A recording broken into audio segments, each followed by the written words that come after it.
"Made you something special, dear," Trevor said, setting the steaming mug down in front of me with that same overly cheerful tone he'd been using lately. The smell hit me immediately. Bitter, almost metallic. Nothing like the herbal teas I usually drank. "You're so kind," I replied, forcing a smile while my stomach churned with unease. "My name is Dana Wilkes. I'm 43 years old, and I've been married to Trevor for 8 years. We live in a modest 2-story house in Charlotte, North Carolina, where I work as a quality control manager at Sundale Financial. For the past 3 months, our lives had been turned upside down by an unwelcome houseguest, Kenny, Trevor's younger brother, who had moved into our spare room after his latest girlfriend kicked him out. As I stared at the suspicious tea, Kenny slouched into the kitchen wearing nothing but basketball shorts, his usual smirk plastered across his face. At 35, he acted like he was still in college, and he never missed an opportunity to make snide comments about my uptight personality or my boring job. "Morning, Dana," he drawled, grabbing a mug from the cabinet. "Still drinking that fancy health crap, I see." Trevor quickly poured Kenny a cup from the same pot he'd used for mine, his movements slightly hurried. Something about his behavior felt off, but I couldn't quite place what. "Actually, I made this blend special for Dana," Trevor said, avoiding eye contact with me. "It's supposed to help with stress." The way he emphasized the word made my skin crawl. I'd been dealing with increasing anxiety lately, mostly due to Kenny's constant presence and Trevor's growing distance from me. But this tea smelled nothing like any stress relief remedy I'd ever encountered. Kenny plopped down at the kitchen island next to me, his usual spot for making commentary about everything I did. "Stress, huh? Maybe if you loosened up a little, you wouldn't need magic potions." I bit my tongue, as I'd learned to do over the past few months. Fighting with Kenny only made Trevor defensive of his brother, and I was tired of being painted as the villain in my own home. As Trevor turned to put the teapot back on the stove, I made a split-second decision. With practiced stealth, I quietly slid my mug closer to Kenny's spot while sliding his toward mine. "Oops, mix them up," I said sweetly, handing Kenny the cup that had originally been intended for me. He shrugged and took a long gulp, as if it were soda rather than hot tea. "Tastes weird," he muttered, but continued drinking. I watched him carefully, noting how Trevor's shoulders tensed when he turned back around and saw Kenny with my cup. The tension in the kitchen was palpable as I sipped from Kenny's original cup, plain black tea with nothing suspicious about it. Trevor kept glancing between Kenny and me, his jaw clenched in a way I recognized as barely controlled panic. Our marriage hadn't always been this strained. When we first met at a company mixer 5 years ago, Trevor worked as an accountant at Driftline Construction, and he seemed genuinely interested in my career and ambitions. He'd listened to my stories about catching financial discrepancies at work, praising my attention to detail and analytical mind. Back then, he called those qualities amazing rather than obsessive. Things began changing about a year ago when Trevor lost his job due to company downsizing. His confidence crumbled, and he started drinking more, spending days on the couch while I worked extra hours to cover our mortgage. When Kenny showed up 3 months ago, claiming he needed just a few weeks to get back on his feet, Trevor welcomed him with open arms despite my protests. Kenny had always resented me, probably because I refused to tolerate his juvenile behavior the way everyone else in Trevor's family did. At family gatherings, he'd make jokes about my stick up my ass and how I was changing his brother. Trevor would laugh along, leaving me to sit there humiliated and alone. But lately, Kenny's comments had taken on a darker edge.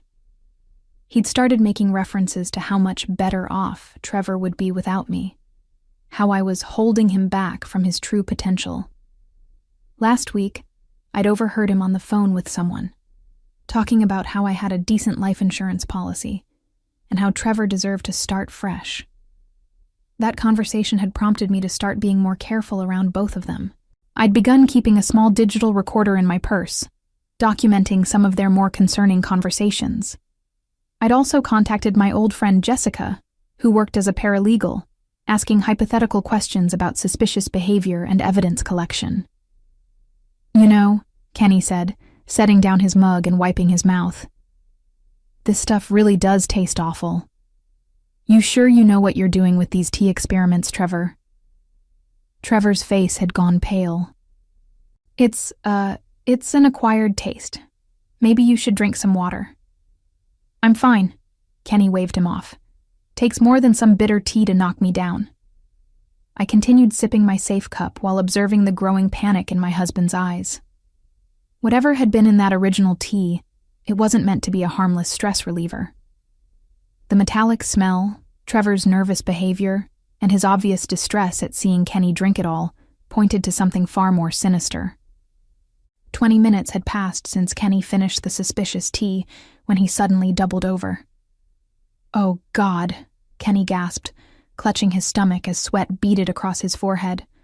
"Something's really wrong." He stumbled from the kitchen island to the living room couch, his face turning an alarming shade of green. Trevor rushed after him, his panic no longer concealed. "What's happening to him?" I asked, though I suspected I already knew. I pulled out my phone, pretending to consider calling for help while actually starting the voice recording app. "I don't know," Trevor stammered, kneeling beside his brother. "Maybe he ate something bad. Kenny, what did you have for dinner last night?" Kenny could barely speak through the waves of nausea. "Nothing. Different." "Trevor, what was in that tea?" The question hung in the air like a loaded gun. Trevor's eyes darted to me, then back to his brother, his mouth opening and closing without words. "Trevor," I said calmly, never breaking eye contact with my husband, "what exactly was in that tea you made for me?" His face went completely white. In that moment, I saw the truth written across his features: guilt, fear, and the dawning realization that his plan had gone horribly wrong. Kenny's condition was deteriorating rapidly. His breathing became shallow, and he started shaking uncontrollably.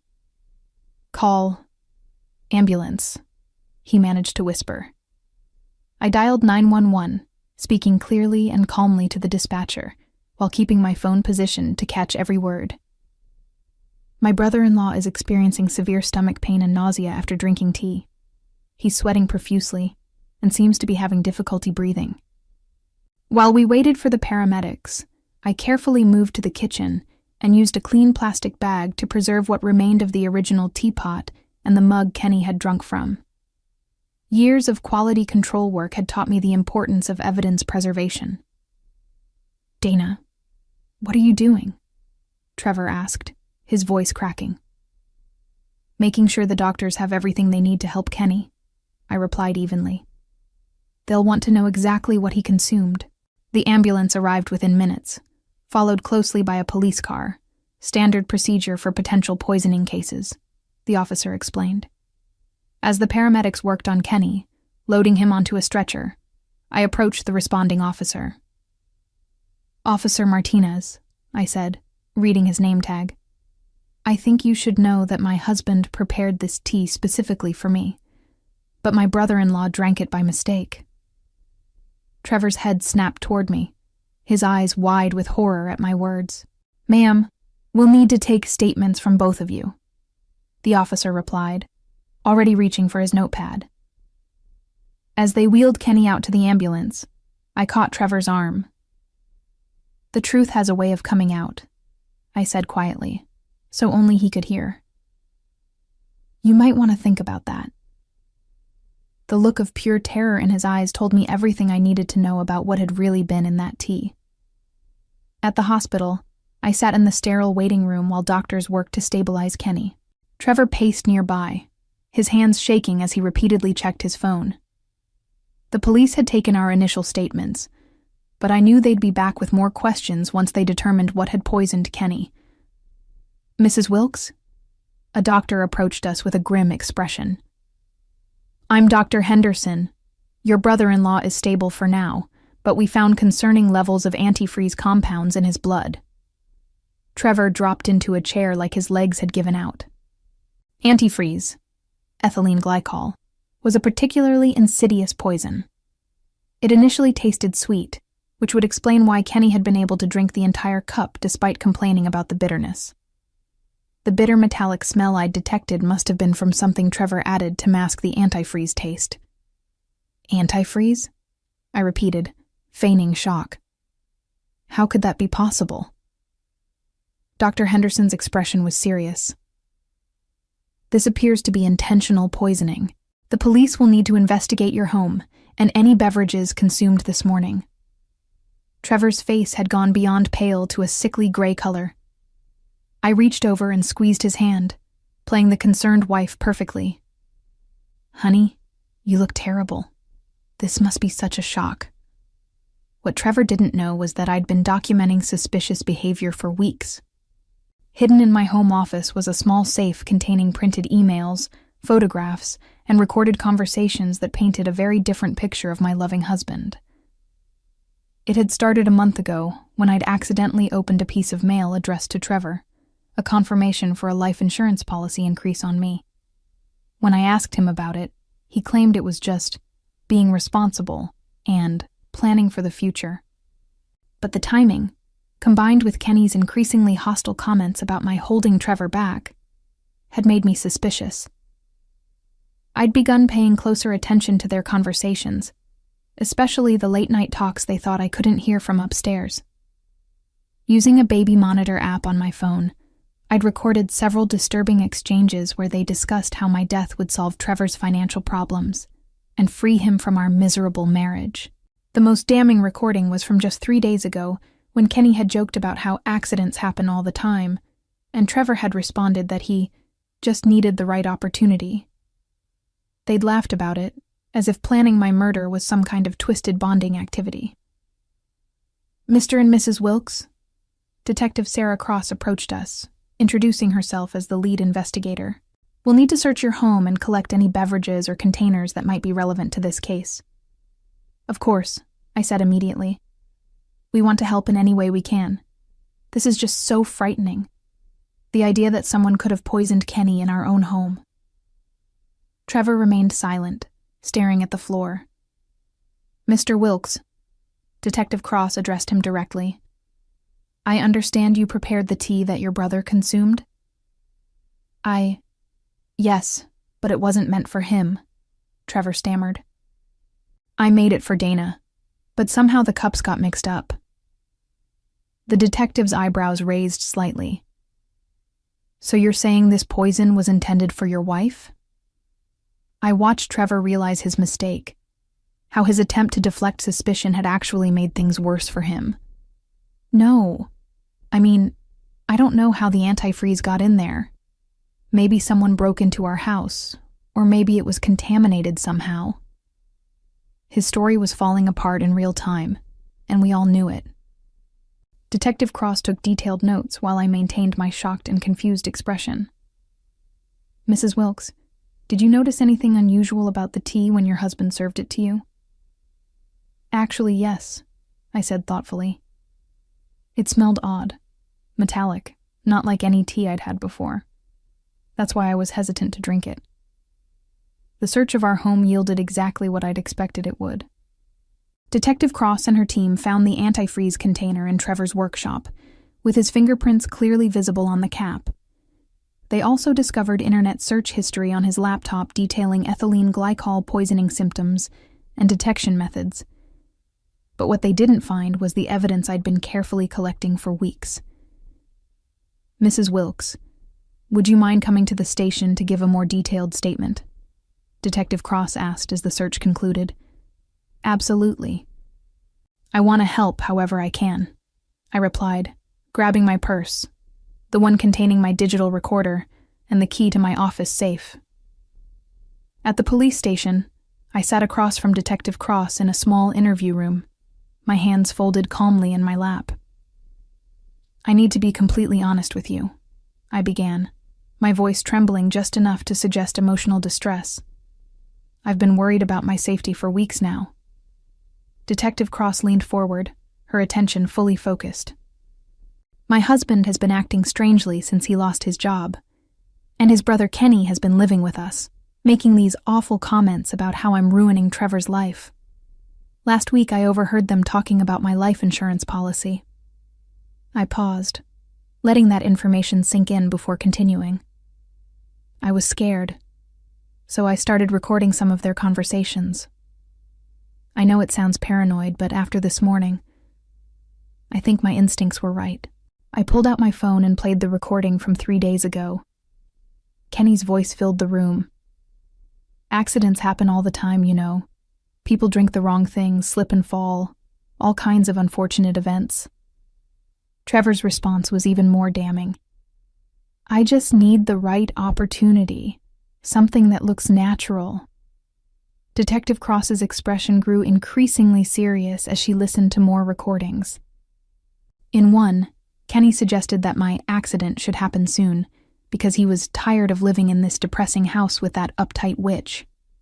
In another, Trevor complained about how my controlling nature was preventing him from accessing our joint savings account to pay Kenny's debts.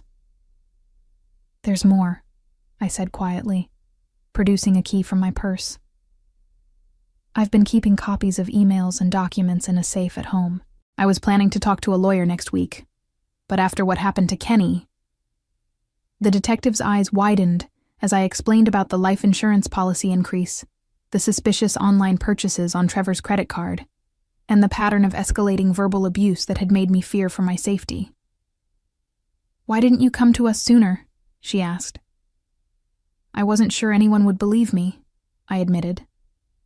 Kenny can be very charming when he wants to be, and Trevor had everyone convinced that I was just being paranoid because of work stress.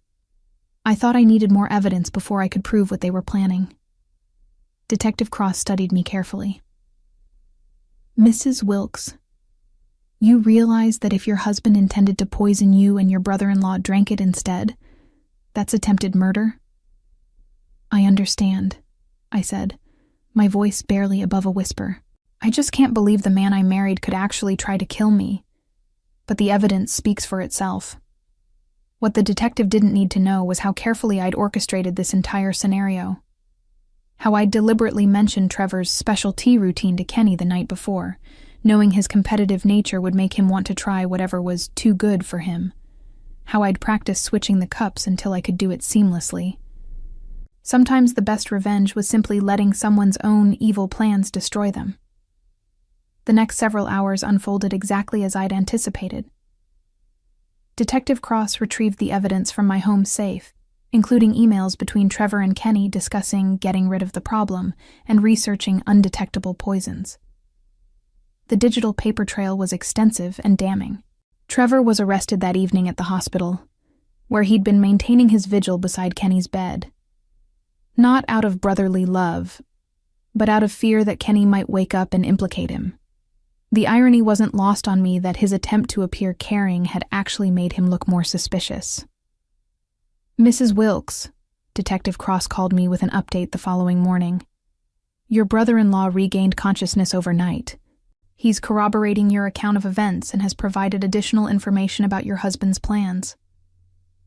It seemed that Kenny, faced with the reality of nearly dying, had decided to save himself by confessing everything. He admitted to pressuring Trevor to do something about me, claiming that my controlling behavior and financial management were preventing Trevor from lending him money for his mounting debts.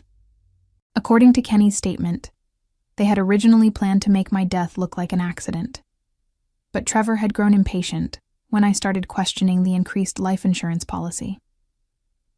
The antifreeze poisoning was meant to appear like I'd accidentally consumed contaminated tea, a tragic mishap that would leave Trevor a grieving widower with a substantial insurance payout. "There's something else," Detective Cross continued.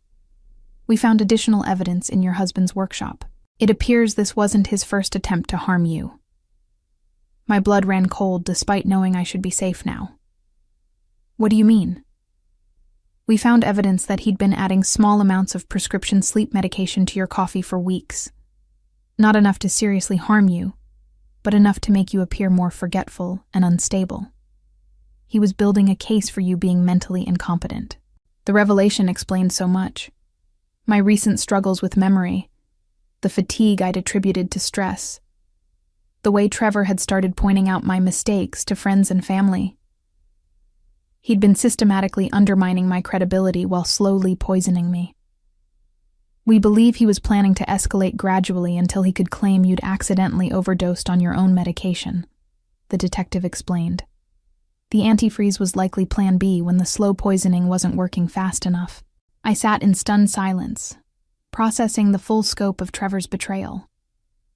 Not only had he planned to murder me, but he'd been mentally and physically abusing me for months in preparation. Mrs. Wilkes, I want you to know that your quick thinking and evidence collection may have saved your life, Detective Cross said. Without those recordings and documents, we might not have been able to prove premeditation.